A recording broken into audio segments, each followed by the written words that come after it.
Muito bem, hoje eu quero falar no Salmo de número 63, esse tema do deserto, por Manaim para Efraim. Do deserto por Manaim, passando aí por Manaim para o destino para Efraim. É o Salmo de número 63, todos acharam? Amém? Amém tá fraco, hein? Todos acharam? Amém? Vamos fazer feio para os visitantes, não. Salmo de 63. Ó Deus, Tu és o meu Deus, eu te busco intensamente. Minha alma tem sede de Ti, todo o meu ser anseia por Ti. Numa terra seca, exausta e sem água, quero contemplar-Te no santuário e avistar o Teu poder e a Tua glória. O Teu amor é melhor do que a vida, por isso os meus lábios Te exaltarão. Eu Te bendirei enquanto viver, e em Teu nome levantarei as minhas mãos. Minha alma ficará satisfeita como de rico banquete, com lábios jubilosos a minha boca Te louvará. Quando me deito, lembro-me de Ti, penso em Ti, durante as vigílias da noite, porque és a minha ajuda, canto de alegria à sombra das tuas asas. A minha alma pega-se a ti, a tua mão direita me sustém. Aqueles, porém, que querem matar-me serão destruídos, descerão às profundezas da terra, serão entregues à espada e devorados por chacais. Mas o rei se alegrará em Deus, todos os que juram pelo nome de Deus o louvarão. Mas as bocas dos mentirosos serão tapadas. Até aqui, palavra do Senhor, mantenha sua Bíblia aberta nesse texto, se você puder e quiser, para você não se dispersar. Vamos orar mais uma vez, pedindo a iluminação do Santo Espírito, que já está aqui. Amém? Graças te damos, Senhor Jesus, obrigado por este momento, oportunidade, privilégio de poder te servir aqui nesta casa, juntamente com os irmãos. Pedimos-te perdão dos nossos pecados e pedimos que o Senhor continue conosco, o Espírito Santo derramando a tua paz, o teu amor, a clareza, o entendimento, que além de escutar, possamos também ouvir aquilo que o Espírito Santo está falando na vida da igreja. Colocamos-nos aqui à disposição do Senhor, emprestamos nossos ouvidos, a nossa atenção dedicada ao Senhor, a nossa mente conectada à mente de Cristo, nosso espírito ao Espírito Santo. Tira toda a preocupação, todo o medo, toda a vergonha, todo incômodo, tudo aquilo que não pertencer ao Senhor, e derrama do teu amor, da tua graça, do teu poder, do teu perdão. Renova a sua misericórdia sobre nós e por nós, como cantamos, tudo vem de ti, vai tudo para ti, toda honra e glória, todo louvor e a verdadeira adoração. E que Jesus, o Cristo Nazareno, cresça e eu, pastor Douglas, diminua, peço isto para a glória de Deus nosso Pai. Amém. Salmo de número 63, atribuído a Davi, o rei Davi.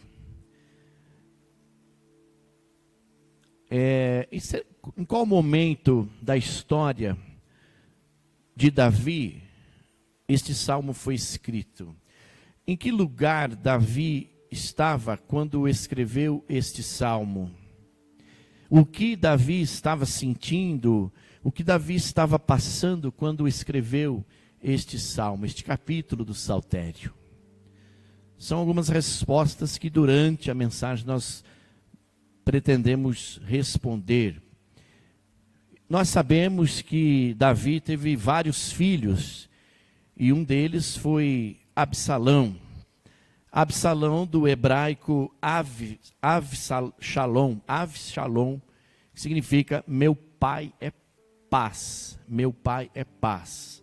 Ave, ou Av, de pai, e Shalom, de paz. Meu pai é paz. Interessante que o nome de um filho reflete paz, denota paz, mas Absalão só promoveu a guerra, a discórdia. Absalão foi o terceiro filho de Davi, nascido no ano 1000 antes de Cristo. Absalão era admirado por sua beleza, notável por sua longa cabeleira. Não sei por que lembrei do Álvaro César, mas qualquer semelhança é mera coincidência.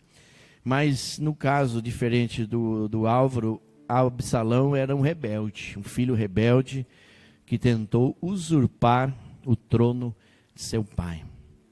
Temos que também falar de Tamar, que faz parte dessa história, está dentro desse contexto, para o nosso melhor entendimento. Tamar era filha de Davi, irmã de Absalão por parte de mãe. Tamar tornou-se uma linda mulher, foi estuprada pelo filho mais velho de Davi, Aminon, seu irmão, por parte de pai. Vocês conhecem a história, só estou relembrando. E por conta disso, Absalão e seu irmão planejou vingar este ato.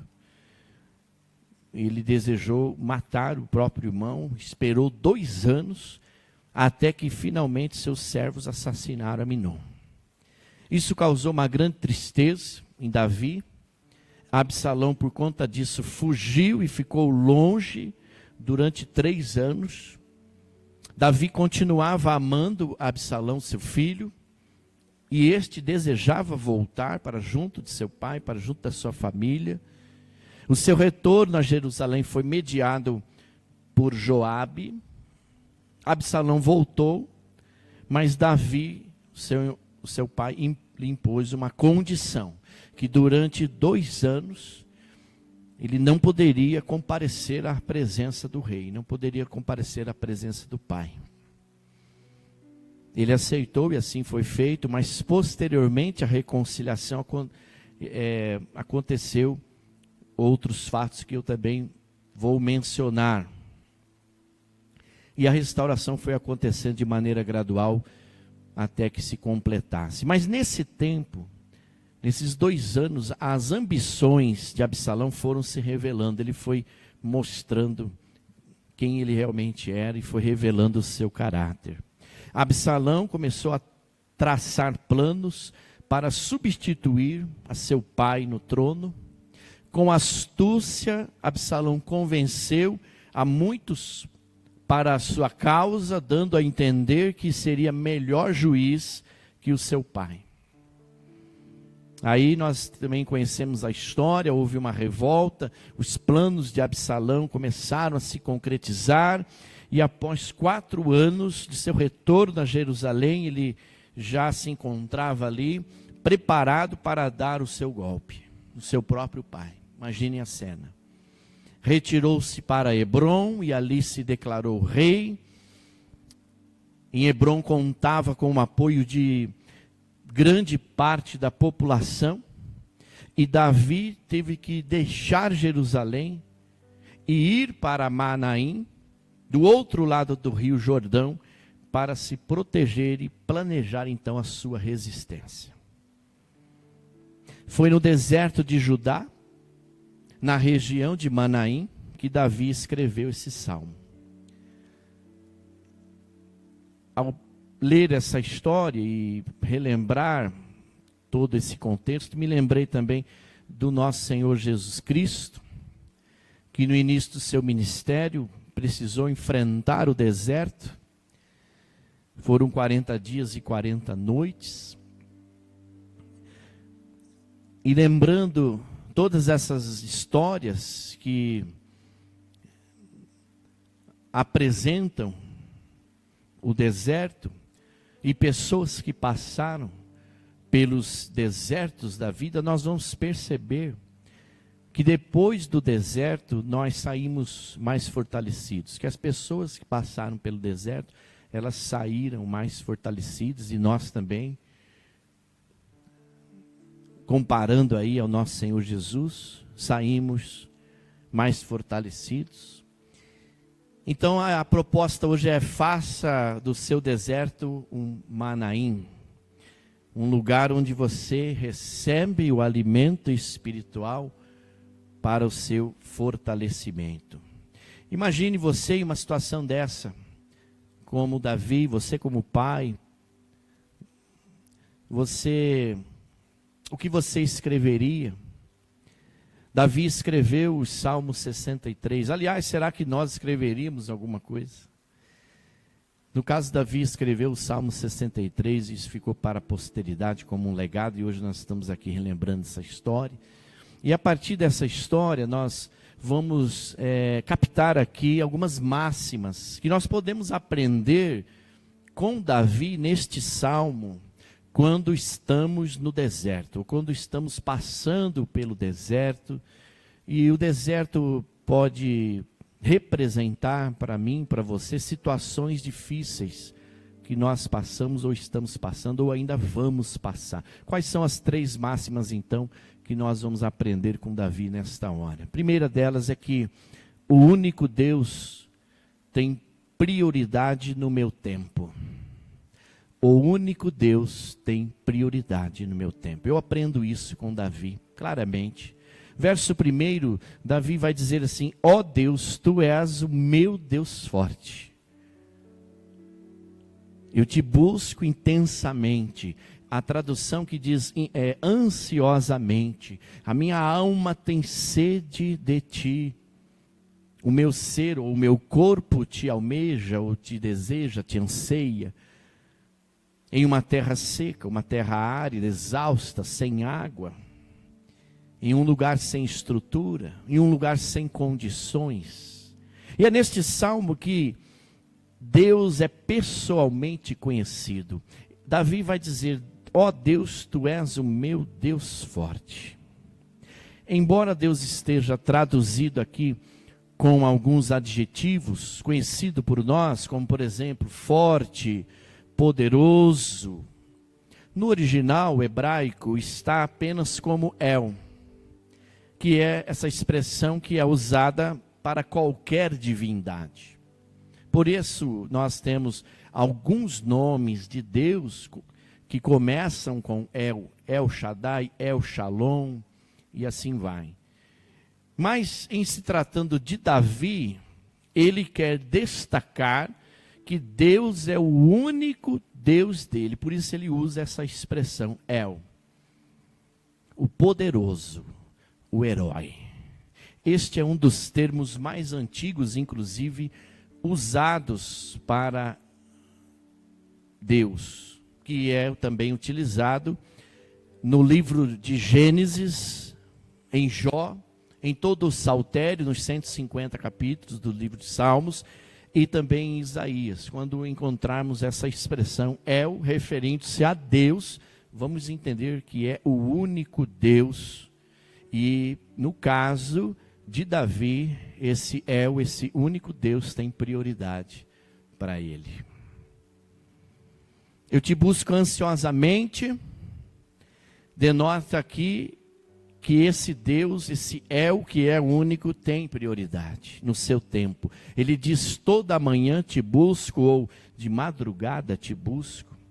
Te busco ansiosamente ou intensamente, é antes de tudo, cedo, pela manhã, logo as primeiras coisas dos meus primeiros afazeres te busco intensamente, te busco ansiosamente. Cedo te busco, de manhã te busco, indica o tempo. As primeiras horas da manhã, quando ainda está, quem sabe, de madrugada, escuro. Isso revela que Deus recebe prioridade no uso do tempo de Davi. Isso demonstra que Deus está em primeiro lugar para Davi. E seja qual for a situação, esteja Davi aonde estiver, em uma situação favorável ou não favorável, como é o caso aqui, Deus tem prioridade na vida de Davi. Vocês estão entendendo? Amém? Amém? Eu estava olhando para essa história, e quando eu captei essa máxima, eu percebi assim, que Deus recebe prioridade no uso do tempo de Davi. E o tempo é o que a gente mais precisa hoje. Esses dias eu ouvi uma expressão, uma pessoa dizendo assim: se o tempo fosse algo que fosse vendido, seria o objeto, seria algo que seria mais vendido hoje para se comprar. Mas o tempo não está à venda. Há quem diga também que quando as pessoas dizem assim: eu não tenho tempo, equivale a dizer, isto não é prioridade. Porque se for prioridade, a gente arruma tempo. Então, eu fiquei admirado ao perceber que o único Deus, que é este que Davi refere-se como El, é o único que tem prioridade no seu tempo. Seja qual for a situação, e aqui no caso não está nada favorável para Davi. Esse era o pensamento de Davi ao despertar pela manhã. Priorizar a busca intensa, ansiosa de Deus. Estar na presença de Deus. É acordar pela manhã e agradecer a Deus por mais um dia de vida e dizer, como no nosso caso aqui: bom dia, Espírito Santo. O que vamos fazer hoje? A ideia que eu percebi aqui, eu quero compartilhar com vocês, é priorizar Deus antes de qualquer outra coisa ou pessoa. O verso 1 vai inclusive nos lançar um desafio. Veja, em meio a uma terra árida, exausta, sem água, sem provisão, indica o lugar que Davi se encontrava. Ele estava no deserto de Judá, fugindo do seu próprio filho Absalão, que queria o matar e tomar o poder e o reinado à força. Naquele calor escaldante, a maior sede que Davi tinha e sentia era de Deus. Percebe? Uma sede de Deus domina todo o seu ser. E aí ele vai dizer: a minha alma tem sede de ti, o meu corpo te almeja, o meu ser anseia por ti. Ou seja, toda a sua alma, todo o seu corpo. Eu me lembrei do profeta Jeremias, que, referindo-se a Deus, escreveu: buscar-me-eis e me achareis quando me buscardes de todo o vosso coração. Deus dizendo: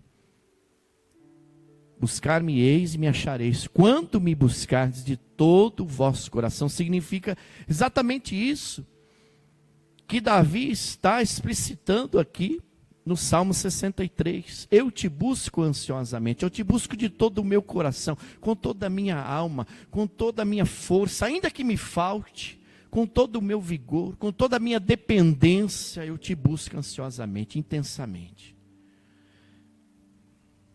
É dessa sede que eu tenho, porque o Senhor, o único Deus, o único Deus tem prioridade no meu tempo. O que importa aqui, nessas primeiras horas do dia, para Davi, é buscar a Deus com intensidade.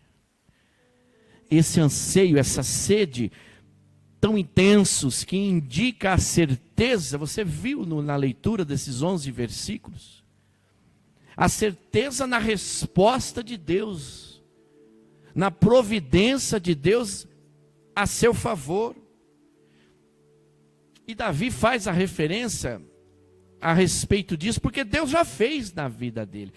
Deus já satisfez anteriormente a alma saudosa de Davi, e certamente fará isso de novo.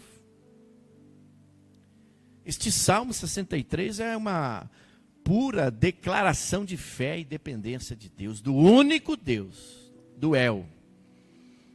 E aí eu anotei aqui algumas coisas, como por exemplo, Deus fará de novo, outra vez. Amém?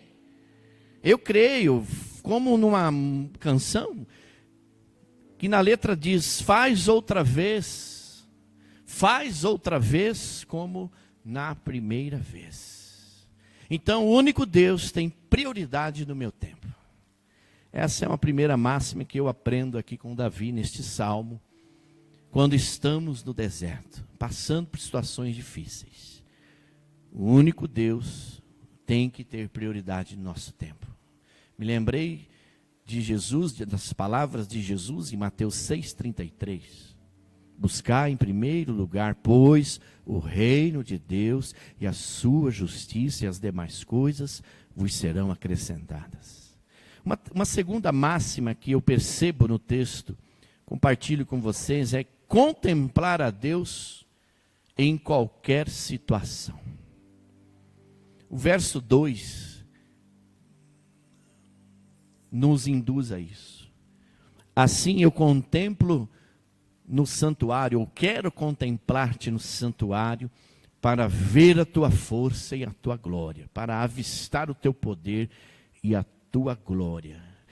Perceba que as experiências que Davi teve com a força, com a glória de Deus, com a graça de Deus, o capacitou a ele enfrentar esse novo dia com louvor, contemplando ao Senhor. Contemplar aqui significa louvar a Deus. Contemplar aqui significa adorar, literalmente adorar a Deus. Significa estar em comunhão com Deus, e no caso aqui, mesmo em situações difíceis, mesmo no deserto, haverá um Manaim para Davi.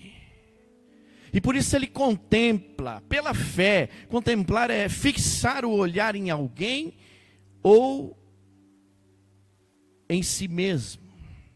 Contemplar, mas é com encantamento, com admiração.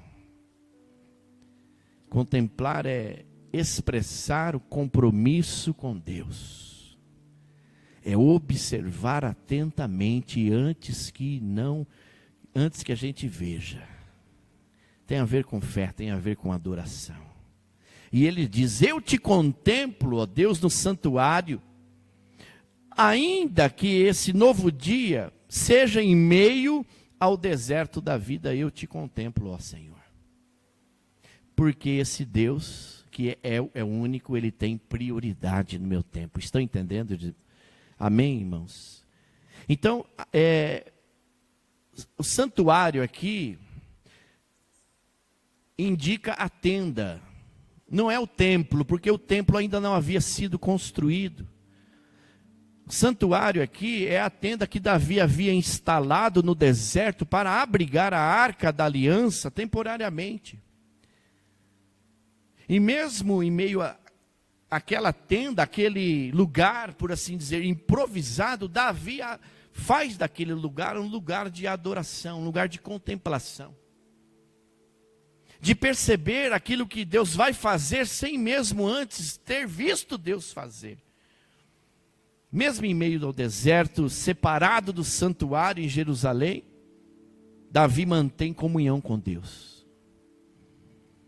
E é em meio a esse deserto, em meio a essa distância, fazendo a sua família ali ser privada dos benefícios do palácio, fugindo do seu próprio filho, estando longe do santuário em Jerusalém, é que Davi louva a Deus, é que Davi adora a Deus, contempla a Deus. Porque ele fala no verso 3, porque a tua graça é melhor do que a vida, os meus lábios te louvam. Seja qual for a situação que eu estiver passando, ainda que seja difícil, os meus lábios te louvam, eu te louvarei, ó Senhor, te busco ansiosamente, te quero intensamente com toda a minha alma, com toda a minha força, com todo o meu vigor. A situação não está fácil, eu estou aqui em meio ao deserto, mas eu te busco. Porque eu sei que o Senhor já fez, e eu creio que o Senhor fará. Assim, verso 4, cumpre-me bem dizer enquanto eu viver, e em teu nome levanto as mãos, como de banho e de gordura fartar-se a minha alma, e com júbilo nos meus lábios a minha boca te louva, ou te contempla. Mais uma vez encontramos aqui a expressão, assim te bendirei. Os lugares mudam. Davi não pode se aproximar do santuário. Mas Deus não muda. Deus não muda. Ele ainda revela a sua força, a sua glória e o seu amor por Davi, mesmo Davi estando no deserto. E Deus, sabe, ele recebe louvor por isso. Onde estiver, como estiver, aprendo com Davi que eu devo contemplar o Senhor, adorar ao Senhor, exaltar o Senhor. E como Paulo disse na 1 Tessalonicenses 5,18, em tudo dai graças. Davi é humano. Mesmo sendo rei, é humano. E o rei que ele diz, ele refere-se no verso 11, ele está falando dele mesmo. Ele tem sentimentos, Davi sofre. E muitas vezes, saiba você, em silêncio. Davi reporta-se que é no leito da sua cama, inclusive, em meio aos pensamentos noturnos, que vem à mente dele pensamentos de um passado, como ele revela aqui no verso 6. No meu leito, quando de ti me recordo, e em ti medito, durante a vigília da noite, penso em ti, porque tu me tens sido auxílio. À sombra das tuas asas eu canto jubiloso. Verso 7. Então são recordações, versos 6 e 7, são recordações literais de um passado em que Davi provou do socorro de Deus. Se você tiver que voltar ao passado, que seja para lembrar de coisas boas. Que seja para lembrar de coisas boas que você passou. Não remoer histórias tristes, mas olhar para o passado e perceber o quanto Deus te ajudou. Estão entendendo? Sim ou não? Esse exercício de voltar ao passado vai nos rememorar, vai nos refrescar a memória e nos ajudar a entendermos o quanto Deus é Deus, o quanto Deus foi Deus, o quanto Deus está sendo Deus. E eu creio que assim como nos ajudou no passado, talvez não muito distante, está nos ajudando, irá nos ajudar.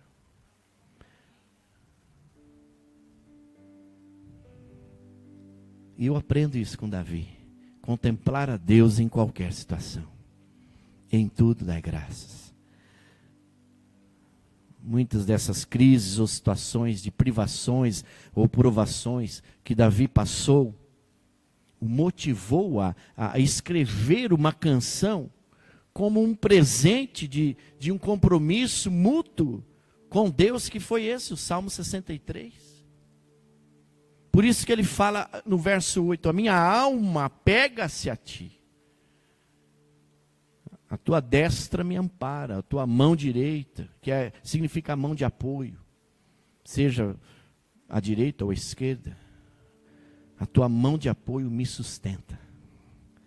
Davi tem essa plena convicção, esse apego, essa intimidade com Deus, esse sentimento de amparo pela destra de Deus, são sentimentos notáveis e reconhecidos por Davi. Contemplar a Deus em qualquer situação. Sabe, Deus não desampara, nunca desampara a gente. Diga isso aí para a pessoa que está do seu lado. Meu irmão, minha irmã, saiba de uma coisa. Saiba de uma coisa, meu irmão. Deus nunca nos desampara, minha irmã. Deus nunca nos desampara. Você às vezes pensa, ou pode ter pensado, que Deus te desamparou, mas Ele nunca desamparou, não. Como a gente cantou aqui, né, Letícia, há pouco, né?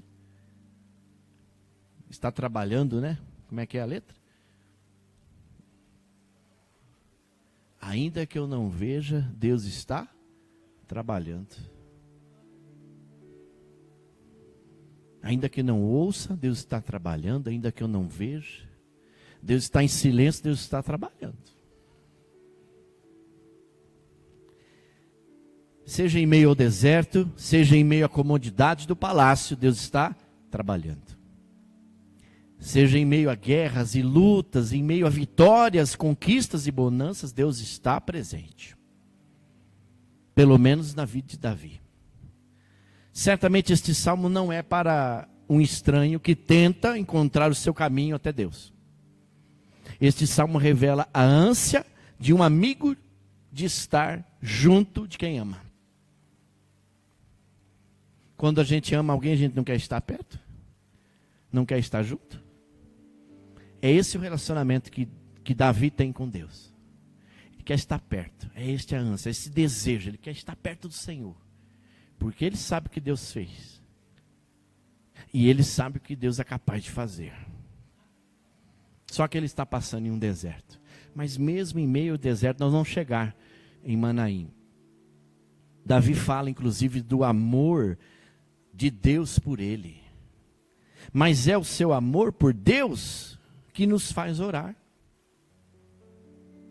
E aí nós vamos para a terceira e última máxima que encontramos aqui nessa história. Eu gostaria que você repetisse comigo. Não escolhemos com quem lutar. Vamos lá? Não escolhemos com quem lutar, contra o que lutar. Mas em Cristo Jesus somos mais que vencedores. Vamos repetir com mais força.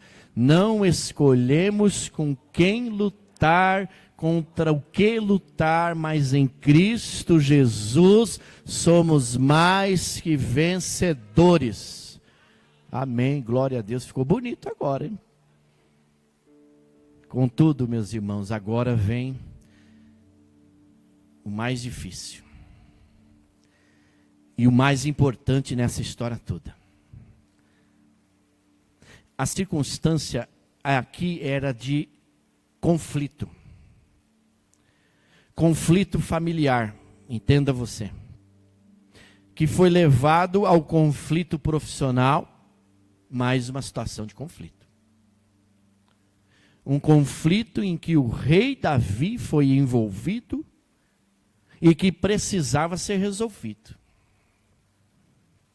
Um conflito que envolveu Davi como rei e envolveu Davi como pai. Percebe isso?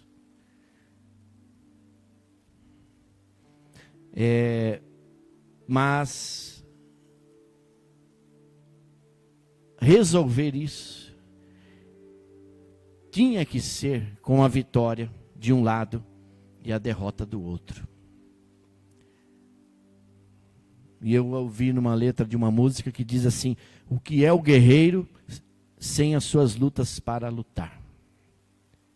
Percebe que Davi não imaginava que um dia esse grande guerreiro, um grande líder que ele se tornou, lutador, estrategista de guerra, vencedor de muitas batalhas, muitas guerras, jamais esse pai, esse rei, esse guerreiro imaginou ter que lutar contra o seu próprio filho. E mesmo se vencesse essa batalha, perderia o filho. Olha que situação. Sendo assim, como adversários, estão decididos, os adversários de Davi estão decididos a acabar com Davi, por ordem do próprio filho. Mas nós vamos ver que o que eles vão conseguir aqui é a sua própria destruição, que está no verso 9. Davi diz assim: os que me procuram a vida para destruir, equivale a dizer, os que buscam me matar, abismar-se-ão nas profundezas da terra. Em outra versão diz assim: serão levados para o fundo do reino dos mortos. Aí nós vamos entender um outro texto que diz que ninguém tenta acusação contra os ungidos de Deus, e Davi foi um ungido de Deus, um separado do Senhor. Davi se apega também a uma segurança, no verso 10, em um futuro próximo que trará castigo, alegria e triunfo. ele vai dizer que serão entregues ao poder, esses inimigos, esses adversários que intentam contra a vida dele, serão entregues ao poder da espada e virão a ser pasto dos chacais, animais de rapina que se alimentam de carne putrefada. Olha que ponto Davi se refere. E aí vem o triunfo de Davi em Jerusalém, percebe? Quando Absalão descobriu que Davi não se encontrava mais em Jerusalém, ele foi para lá e se apossou do poder sem qualquer resistência. Absalão foi aconselhado por Aitofel, que foi um conselheiro de Davi, mas um conselheiro desleal, diga-se de passagem. Perseguiu a Davi, procurando não lhe dar tempo do golpe sofrido, para que ele não recuperasse do golpe sofrido. Aí entra a figura de Uzai, ou Usai, que havia sido enviado por Davi para ajudá-lo com Absalão, na reconciliação, procurando ganhar mais tempo, e convenceu então Absalão para reunir primeiro um contingente maior de forças que lhe garantisse a vitória. Isso feito, Davi teve um tempo para reunir uma força poderosa, e o texto sagrado diz que foram 3 divisões. Ainda há aqueles que foram leais a Davi, porque conheciam quem era Davi, sabiam quem é que estava errado nessa história. Por isso que vale a pena ser fiel a Deus, porque o Espírito Santo, anote aí, que é o Espírito Santo que revela quem são os leais. Você sendo fiel a Deus, o Espírito Santo revela quem são os leais a você. Aí vem a batalha. Joabe, que é uma figura importante agora, entra na história também. Joabe era o comandante-chefe, usou a tática de atrair o adversário para os bosques, isso é importante, para então cercá-lo. Fazendo assim, a maioria dos homens de Absalão foi destruída com facilidade, enquanto o restante fugiu. E esse embate, esta batalha se passou na floresta de Efraim, guarde este nome. Aí vem a morte de Absalão. Quando Absalão fugia em uma mula ligeira, está lá em 2 Samuel 18:9, a sua cabeça ficou presa no carvalho, em uma árvore grande, e ele ficou suspenso no ar. Embora Davi havia dado a ordem que não o matassem, Joabe, que era o comandante-chefe, o traspassou com 3 dardos. Depois 10 jovens que levavam as armas de Joabe feriram Absalão e o matou. E o seu corpo foi jogado em uma cova com um monte de pedras por cima. Davi ficou triste, porque o amor de Davi pelo seu filho Absalão sempre permaneceu o mesmo, nunca mudou. E Davi, por conta desta terrível morte, essa notícia da sua morte causou-lhe uma profunda tristeza. Alguns outros salmos também foram escritos dentro desse contexto, da tristeza de Davi. Davi parece ter sido um pai amoroso, mas foi fraco, por dar preferências a um filho em detrimento de outro filho. O que talvez explicasse o desvio de Absalão. Caminhando para o encerramento. Talvez você, ao ler essa história, ao relembrar essa história, ao ouvir esta palavra, talvez você imagine que Deus está sendo muito violento aqui, que Deus está sendo muito cruel aqui. Mas não é isso. Não é isso. A questão é que Davi era um escolhido de Deus e nada e ninguém poderia mudar isso. Nem mesmo nenhum dos seus filhos.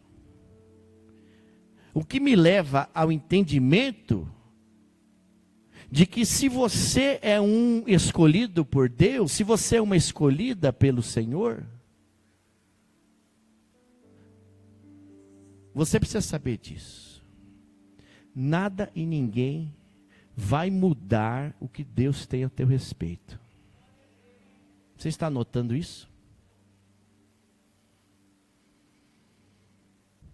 Se você é um escolhido de Deus, uma escolhida do Senhor, nada e ninguém mudará os planos de Deus a teu respeito. Custe o que custar, meu irmão e minha irmã. Deus irá adiante com o seu propósito. E assim acontece até os dias de hoje. Você sabia disso? Porque Deus é imutável, não muda nunca. E glória a Deus por isso. Deus é imutável, significa não muda nunca. Custe o que custar. A gente sofra o que tiver que sofrer. Se tiver que passar, o decreto de Deus é imutável. E olha, quando nós sofremos, Deus sofre com a gente também, tá? Não pense em você não. Que Ele não sofre, Ele sofre. Porque nós somos filhos e filhas. Nenhum pai na sua sã consciência, nenhuma mãe na sua sã consciência quer ver um filho sofrer. Estou certo ou estou errado? Imagine Deus, que é pai, que é mãe.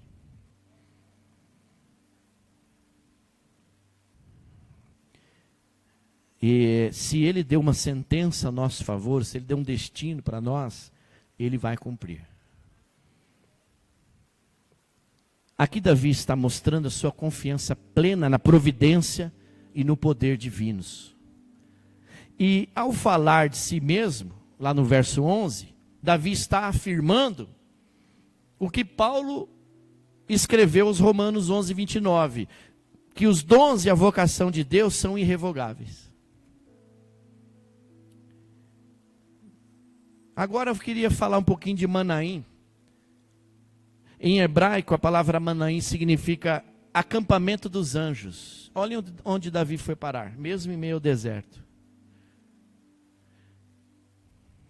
Acampamento dos anjos. Este foi o nome dado, sabe por quem? Por Jacó. Ao lugar onde os anjos de Deus foram encontrá-lo. Logo que Labão se apartou dele. Você conhece essa história, está lá em Gênesis 32. Manaim é uma palavra bíblica que fala de alimento espiritual. Vai pegando aí, ó, no teu espírito.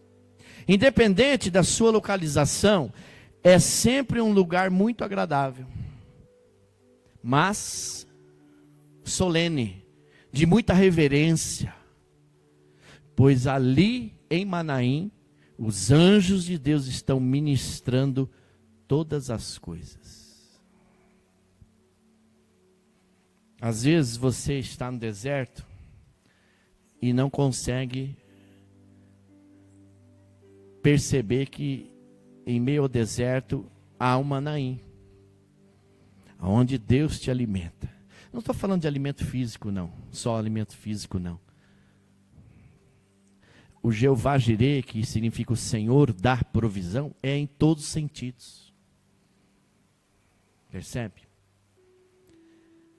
Mas como nós estamos do deserto por Manaim para Efraim, eu preciso dizer para você que Efraim tem vários significados. Terra fértil, frutificar, frutífero, fertilidade. Efraim significa também aquele que multiplica. Quanto Deus tem multiplicado nas nossas vidas, hein? Sim ou não? Esse nome Efraim foi dado ao segundo filho de José. Você também já conhece a história. Lá atrás, no Antigo Testamento, com o significado de José, será duplamente frutífero na terra em que o Senhor me plantou. Pega isso para você e diga assim: eu serei duplamente frutífero onde o Senhor me plantou. Eu peguei isso para mim e assinei. E às vezes Deus tem que mudar o nosso nome para fazer certas coisas. E a gente tem que se permitir que Deus mude o nosso nome. Serei duplamente frutífero na terra, num lugar onde Deus me plantou. Mas eu preciso lembrar você que o deserto não é um lugar onde Deus vai te plantar, porque deserto não é lugar de morada, deserto é lugar de passagem.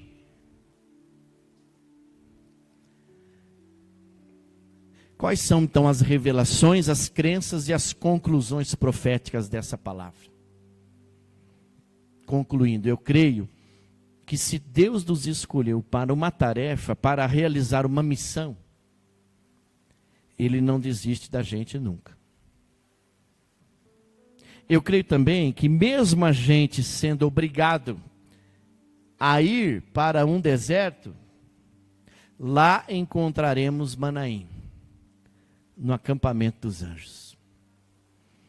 É onde Ele vai nos tratar, é onde Ele vai nos alimentar, onde Ele vai nos dar ordens aos seus anjos ao nosso respeito. E eu creio ainda que depois desse tempo de deserto, nós somos conduzidos pelo Espírito Santo a Efraim.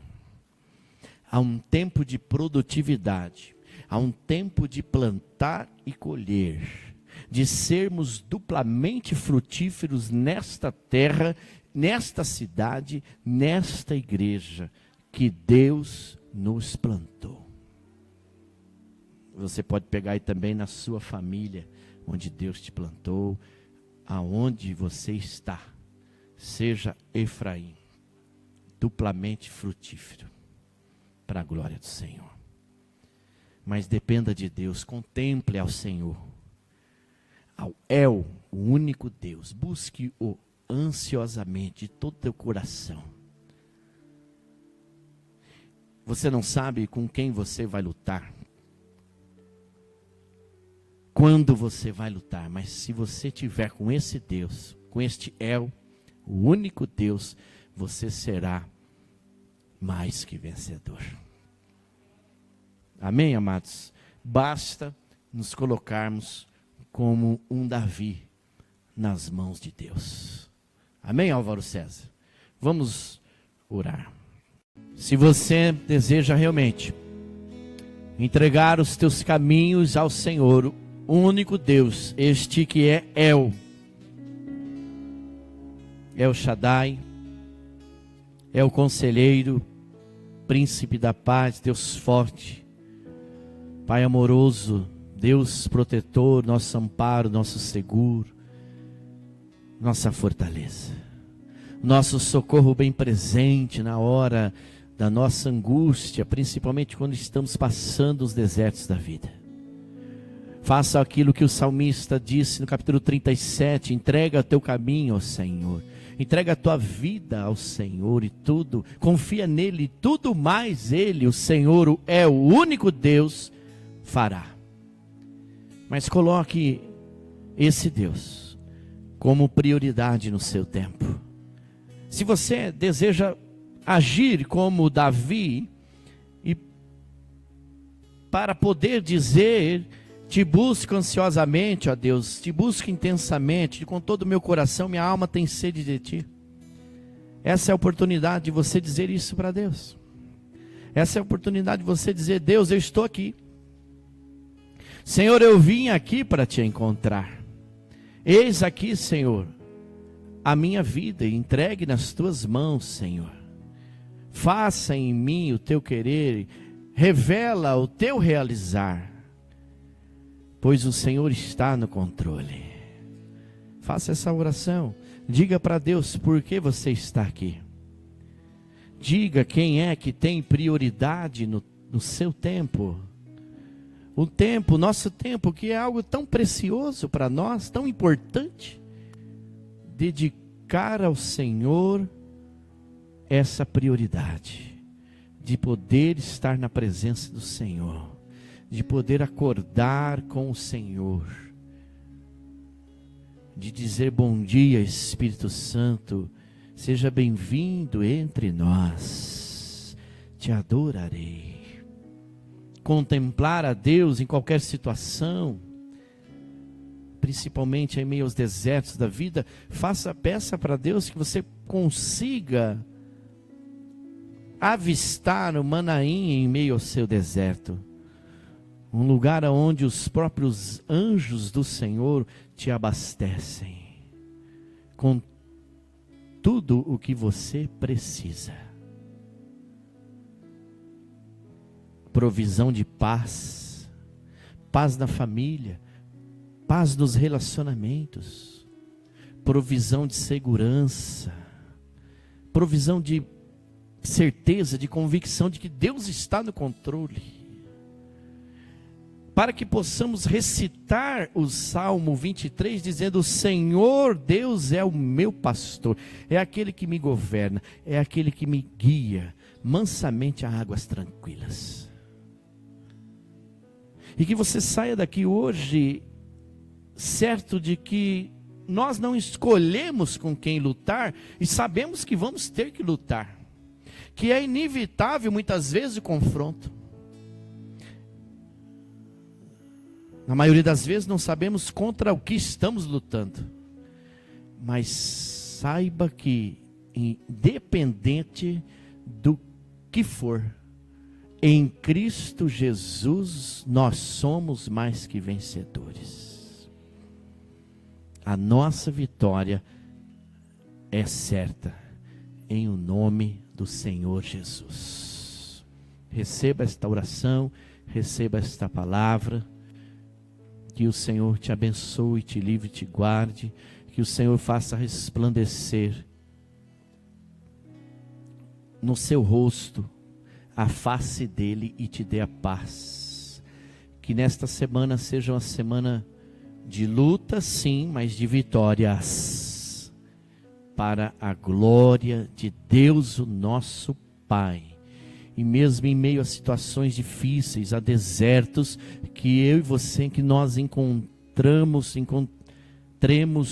Manaim, avistemos esse lugar para podermos chegar seguros a Efraim, a um lugar onde seremos duplamente frutíferos. E esse lugar pode ser aqui mesmo, pode ser aonde você está. Você não precisa, talvez você não vai precisar mudar de lugar, mudar de família, mudar de igreja, mudar de cidade, mas Deus te fará Efraim na onde você está.